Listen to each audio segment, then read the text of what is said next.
The Gay Agenda, a guiding manifesto for LGBT activism. Have LGBT persons been marginalized? Yes. Have they been mistreated? Yes. Are LGBT activists fair in demanding equal treatment?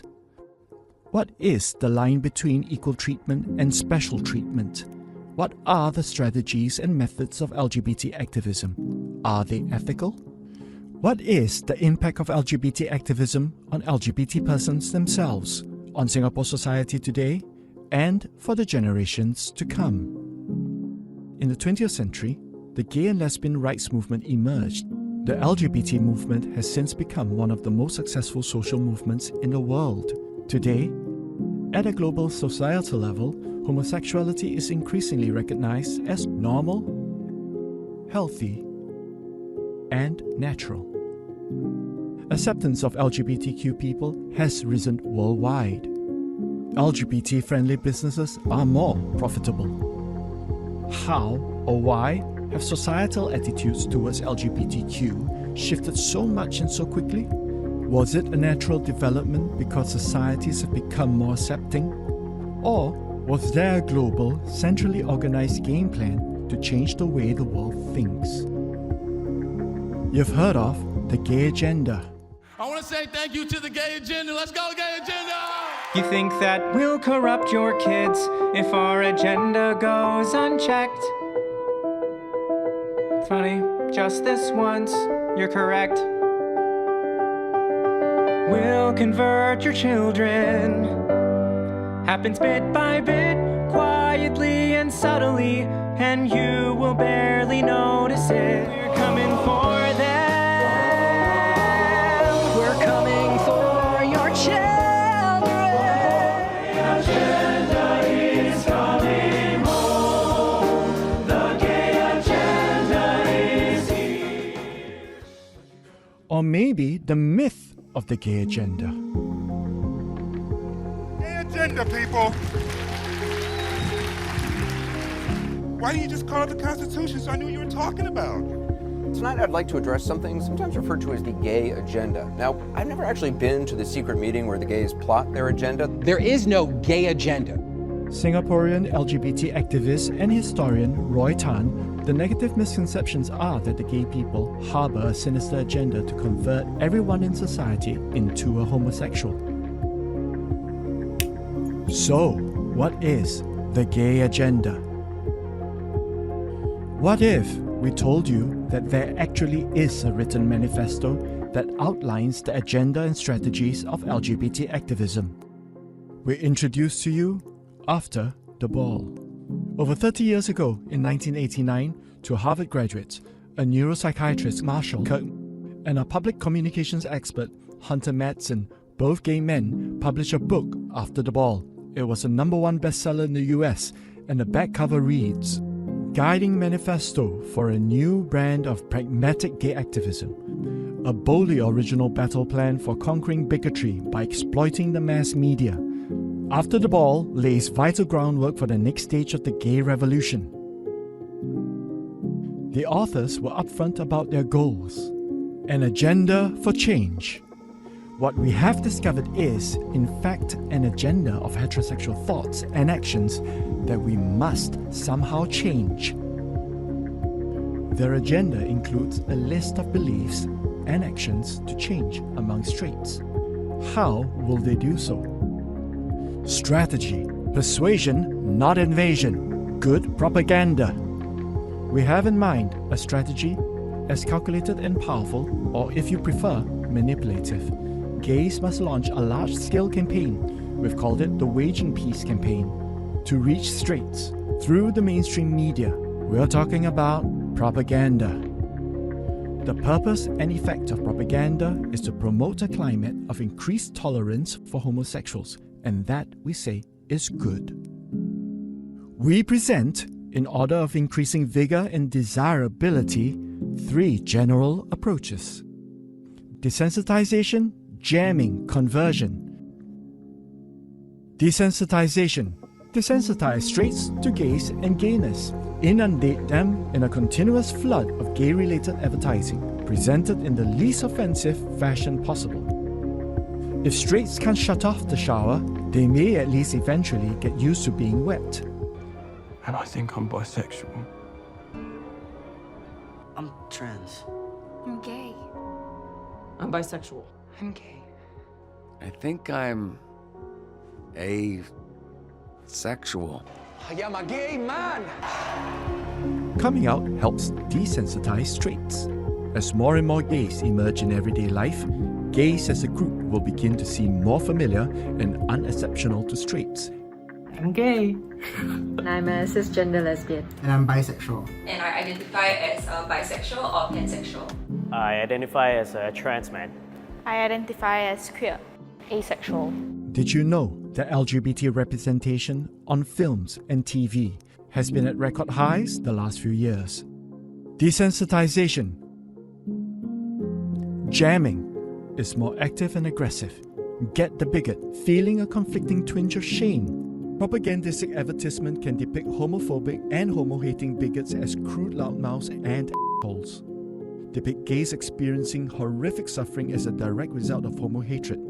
Bigots would be ashamed to be the cause. When our ads show a bigot, like members of the target audience, being criticized, hated and shunned, he will feel just what they feel and transfer it to himself. This wrinkle effectively elicits shame and doubt. In any campaign to win over the public, gays must be portrayed as victims in need of protection. The gay community must deploy the play for sympathy and tolerance. They've weaponized empathy. They get you involved in this as like, this is about protecting people, protecting marginalized people, and about being a good person and caring about people who are marginalized. And that's not what it's about. Pink Dot 2021, advocating for the positive portrayals of LGBT people in the media. What this means for kids who are being bullied, who are different, who are lonely, is they can't sit down and watch the same TV with their parents on media call and see images of themselves as whole, as healthy, and as accepted. And it's damaging. Jamming. Arouse in them feelings of shame for bigotry and a new protectiveness toward the gay community. They use your virtue against you. You don't want to be transphobic. I think that's very effective. Wow, it's like they were trained from the military or something. They read something and they found. Oh, they were trained.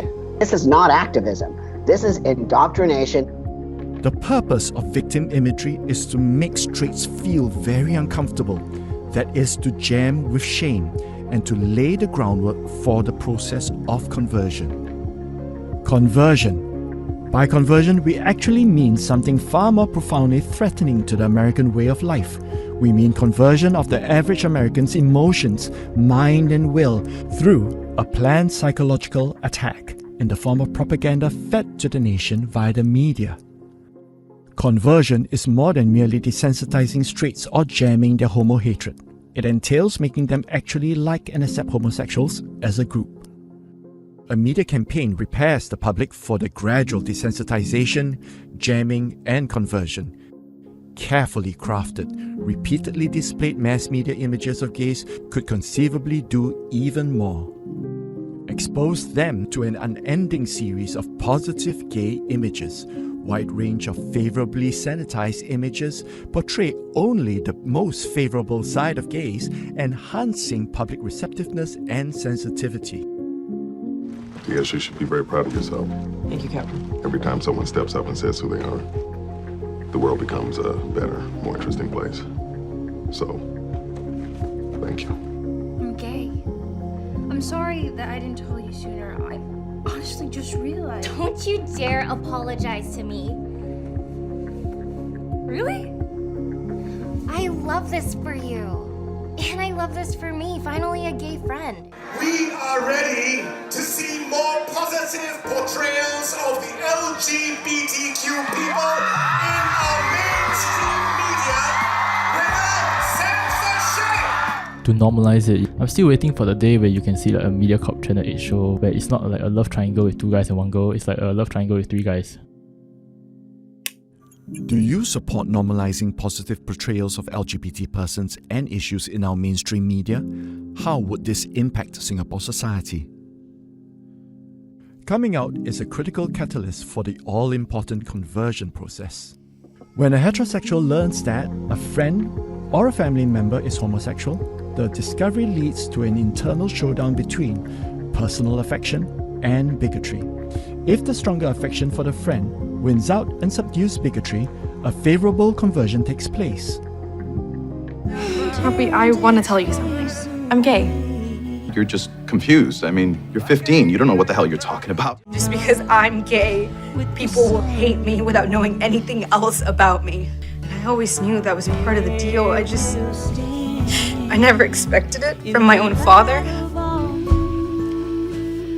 Rolled a stone away and free. Conversion. Desensitization, jamming, conversion. Our effect is achieved without any reference to facts, logic, or proof. Our ads are lies. We know it because we are using them to ethically good effect. The ads will have their effect on them whether they believe them or not. Propaganda relies more upon emotional manipulation than upon logic, since its goal is to bring about a change in the public's feelings. Good propaganda, is this ethical? What lies have been sold to the public? What is the impact on society? Finally, coming out is the key to socio-political empowerment. More voting and spending-powered politics and business will woo us. The press will publicize our concerns and report our news, and our community will enjoy enhanced prestige. Should coming out be about personal liberation or socio-political empowerment? Let's compare coming out experiences. Yes, you should be very proud of yourself. Okay. I love this for you. I'm a gay man. I wasn't even coming out as detransitioned socially. I just told them, hey, I had these negative effects, so I'm going off of hormones. I was told that I was a traitor. I was threatened consistently. I just went through this crazy social experience of everyone I knew abandoning me, and all for the sake of me taking control over my health. When a gay person comes out, he or she is welcomed and accepted with open arms. But when an ex-gay or lesbian person chose not to be in the same lifestyle anymore, he or she gets persecuted. Is this love? Why do people who come out from LGBT meet with threats, abandonment, and persecution? Let's be blunt. Those who aren't with us in this effort, either because they have better ways of wasting their time or because they think we are politically incorrect, are most decidedly against us, against unification, and against the best interests of the gay community as a whole. You are either with us or you are against us. What happens when such an absolutist and polarized us versus them mindset is adopted? I'm Ariel. I'm a lesbian. Never in my life have I been more canceled, tortured, tormented, harassed than by members of my own community. Never have I seen people that use the word bigot so frequently and not see the hypocrisy and irony in themselves. Why I left the LGBT cult. Biological sex isn't real, and we have 72 genders. If you say anything that is critical about this, you are excommunicated from the cult. That's what happened to me. I'm bisexual. It's ironic that these people preach tolerance, but with that same very breath, they harass and belittle you for not being like them. If you don't speak or toe the party line, you're a traitor. And they just throw that card out, constantly throw that card out at you. Today I'm interviewing an awesome young woman named Grace, who is recently a feature on CBS's 60 Minutes. It's an episode all about detransitioners, because Grace is a female to male, back to female detransitioner. She's getting a lot of backlash in the mainstream media, so I encourage you guys, my supporters, to show her the love that she's not getting from other trans influencers and the mainstream. I find that my story is beginning to be silenced. My lived experiences are just as valid, but there are people who want to take away my voice and ban my story. What does this reveal about the nature of LGBT activism? Is it about inclusivity, acceptance, and the freedom to love? Or is it about pushing an agenda? I am confused because those who want to exclude our stories are often the very ones who also advocate for love and inclusiveness. How can we build a society that is truly loving and inclusive? There is another strategy apart from good propaganda: political conspiracies. As most activists see it, there are two different avenues to gay liberation: education, i.e. propaganda, and politics. Politics meaning efforts to secure gay rights by conspiring with liberal elites within the legal and legislative systems. The goal here has been to forge a little entente or conspiracy with the power elite to jump ahead of public sentiment or ignore it altogether. In 2018, Taiwan voters rejected same-sex marriage in referendums. An overwhelming 72.48% voted against same-sex marriage. The large majority of Taiwan did not want same-sex marriage legalized. Yet, in 2019, Taiwan legalizes same-sex marriage in first for Asia. How does this affect the people of Taiwan? 妈，你看，今天老师看到我的画。我看你画了什么啊？老师教我们说，男生可以和男生结婚，所以我以后长大也要和女生结婚呢。您觉得这不可能发生吗？一旦婚姻的定义被改变，您只能接受孩子这样被教育。Political conspiracies. Is this ethical? How will this impact society as a whole? Over the course of this video series, we'll deep dive into the gay agenda, expose the lies, uncover the political conspiracies, and reveal the methods of LGBT activism, as outlined in After the Ball, the guiding manifesto for gay activism. We will review how LGBT activism has and will impact Singapore.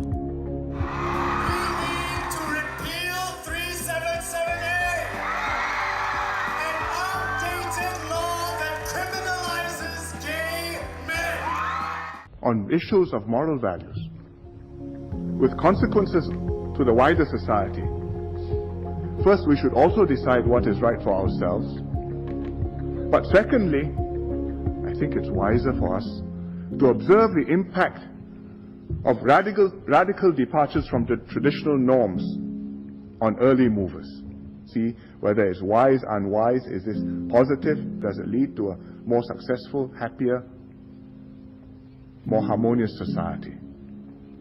So we will let others take the lead. Watch how things work out elsewhere before we make any irrevocable moves. Because we waited, Singaporeans are now in a position where we can look back and analyze the impact of LGBT activism on other societies. We can now make informed decisions for ourselves without foreign intervention as to what is right and best for us in Singapore. After all, the decisions we make today will impact our children and their children for generations to come. As you journey through this series, we invite you to think about these questions. Has the gay agenda influenced your views on LGBT issues? Is the gay agenda harming or helping LGBT persons? What is the impact on the rest of Singapore society? Follow us on